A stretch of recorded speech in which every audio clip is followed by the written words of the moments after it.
Here at Skeleton Park, also known as McBurney Park, of course, and we're here with a couple of gentlemen who have a great event coming up this weekend. It's a neighborhood block party called Rock, Paper, Salad, and with me to tell us a little bit more about it, we have Steve and Gary. Gentlemen, thanks for joining us on the show. Right on. Thank you. So Steve, this has been going on for a couple of years. A neighborhood at stake is what it was called previously. I love the names, by the way. You're doing having a lot of fun with that. And this is about getting people here in this downtown area out to meet each other, congregate, and just enjoy each other's company. Yeah, exactly. It's just a way for people in the surrounding neighborhood to sort of talk to people who you might see walking down the street, get to know each other, and just to, yeah, exactly like you said, build community in the area. So sometimes do you think that is lost in today's busy world? You know, we all have jobs and running around and errands to do. It's, you know, we live next door to people, but sometimes we don't know who they are, really. Yeah, definitely. The pace of life sometimes can be so fast you don't think you have time to spend 10 minutes talking to someone on the street or just helping each other out. So yeah, that's definitely one of the motivating reasons why we started having the block party in the first place. So people who are just surrounding the Skeleton Park area, that's who you're looking to come out to this party?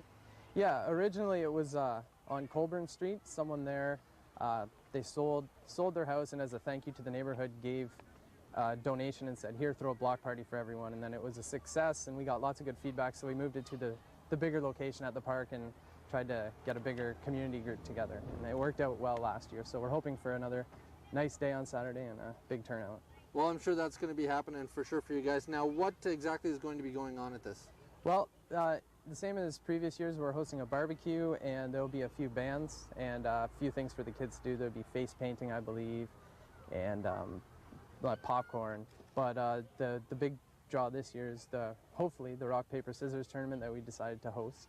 It's endorsed by the World Rock, Paper, Scissors Society, so it should be a lot of fun. Yeah, it should be, and I'm getting a kick out of this. And Gary, you guys have decided to put together this tournament where the winner is going to get, what, the paid entry into the World Championships? Yeah, yearly the World RPS Society holds a tournament in Toronto.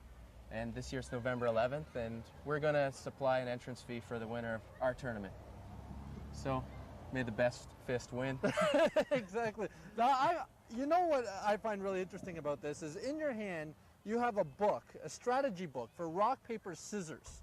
So people actually have strategies for this, right? Oh, this sport is mind-blowing. The nuance goes so deep. It's funny, they wrote an entire book about it. I guess the subtleties of the different throws and how you can link the throws together in gambits, they call them, and how to read your opponent. It's really quite fascinating, and this is a great read. And it's really sort of supplied us with the impetus to run a tournament. It's almost like poker without the cards, right? You have to be able to read your opponent totally. And know what they're doing. Okay, so what would your tip be, since I'm assuming you've read this book, right? I've read it cover to cover, and okay. I've perused their website a few times. So what would your tip be if someone's going to enter into a rock, paper, scissors match with someone? What should be the thing you should look for in your opponent? Well, it's probably good to come up with a bit of a pre-plan going in. Otherwise, you tend to sort of just default to your standard throws. Quite often, people, when backed into a corner, they'll pull out their rock. And, I mean, every time it's just going to get beaten by paper.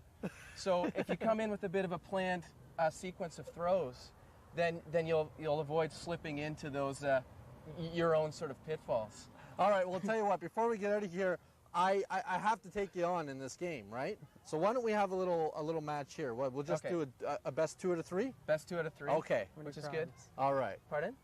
Okay, just so you know, we're going to play with the North American priming. Okay, which is? So that's like, you know, with your fist pump, we'll do 1, 2, and then shoot. And then shoot, on 3. Okay.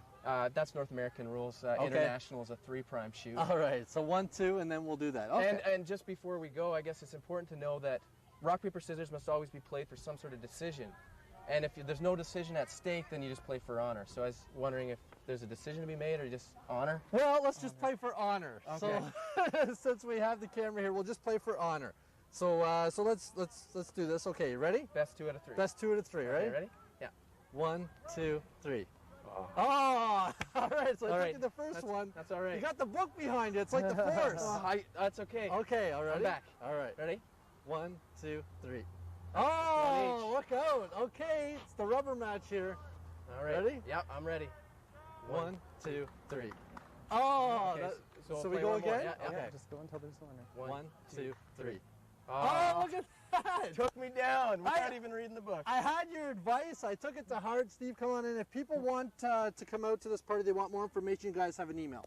Yeah, they can email, what is the email again? It's rockpapersalad@hotmail.com for more information, and it's Saturday at 4 o'clock. You can show up to sign up for the RPS or get some free food and meet some people from the neighborhood. I think you guys are doing a great job for your community, so keep up the great work, guys. Thanks for being on the show. Appreciate your time. That's awesome. Thank you Thanks very much for having us. I don't think that the winner of the RPS tournament could qualify as the Amateur Athlete of the Week. However, we do have someone who is.